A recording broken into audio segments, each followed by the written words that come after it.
ભરૂચ પાલિકા દ્વારા રખડતા શ્વાનને પકડી રસીકરણ સાથે ખસીકરણ કરી છોડી મૂકવાની કાર્યવાહી હાથ ધરાઈ છે. સુપ્રીમ કોર્ટમાં રીટ બાદ રખડતા કૂતરાને લઈ ગુજરાતભરમાં કાર્યવાહી શરૂ કરાઈ છે. ભરૂચ પાલિકા દ્વારા પણ શહેરમાં શ્વાનના આતંક અને હડકવા સહિતને લઈ શ્વાન પકડવાની ઝુંબેશ 1 જાન્યુઆરીથી હાથ ધરાઈ છે. ભરૂચ પાલિકાએ આ માટે સંસ્કાર ટ્રસ્ટ એનજીઓને કામગીરી સોંપી છે. ભરૂચ શહેરના 11 વોર્ડમાં વધતી જતી શ્વાનની સંખ્યા, કૂતરા કરડવાના બનાવો અને હડકવાને લઈ ડોગ કેચર શ્વાન દ્વારા કૂતરા પકડી તેને પાલિકાના શેલ્ટર હોમ ખાતે લાવવામાં આવી રહ્યા છે, જ્યાં શ્વાનોનું ખસીકરણનું ઓપરેશન કર્યા બાદ રસીકરણ કરી ફરી જે તે વિસ્તારમાં મુક્ત કરાઈ રહ્યા છે. 15 દિવસમાં પાલિકા દ્વારા 150 જેટલા શ્વાનને પકડી ખસીકરણ સાથે રસીકરણ કરવામાં આવ્યું છે.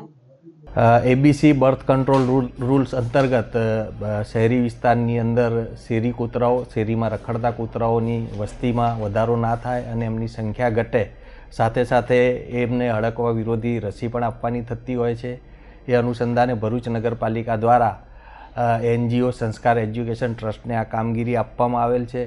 અત્યાર સુધી લગભગ 150 જેટલા શેરીના રખડતા કૂતરાઓનું ખસીકરણ કરવામાં આવેલ છે અને રસીકરણ પણ કરવામાં આવેલ છે.